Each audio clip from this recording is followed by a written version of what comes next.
بسم اللہ الرحمن الرحیم۔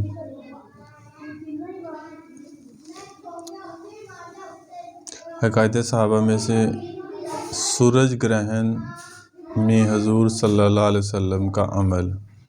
حضور صلی اللہ علیہ وسلم کے زمانے میں سورج گرہن ہو گیا۔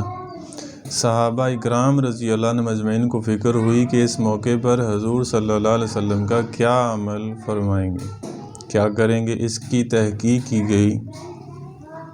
جو حضرات اپنے اپنے کام میں مشغول تھے چھوڑ کر دوڑے ہوئے آئے۔ نوعمر لڑکے جو تیر اندازی کی مشق کر رہے تھے ان کو چھوڑ کر لپکے ہوئے آئے تاکہ یہ دیکھیں کہ حضور صلی اللہ علیہ وسلم اس وقت کیا کریں گے۔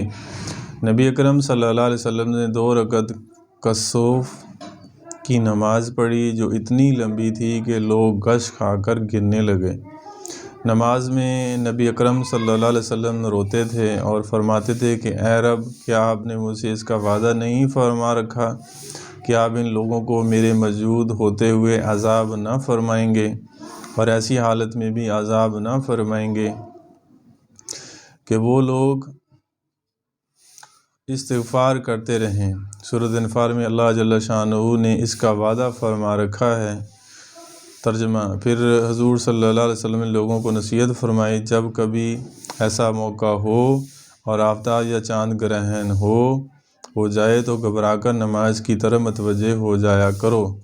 میں جو آخرت کے حالات دیکھتا ہوں اگر تم کو معلوم ہو جائے تو ہنسنا کم کر دو اور رونے کی کثرت کر دو۔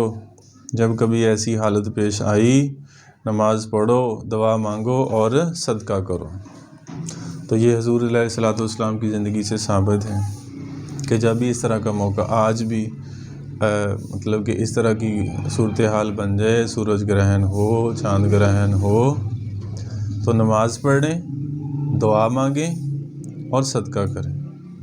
اللہ سے دعا ہے اللہ تبارک و تعالی ہمیں حضور علیہ السلام کے نقش قدم پہ چلنے کی توفیق نصیب فرمائے۔ آمین ثم آمین۔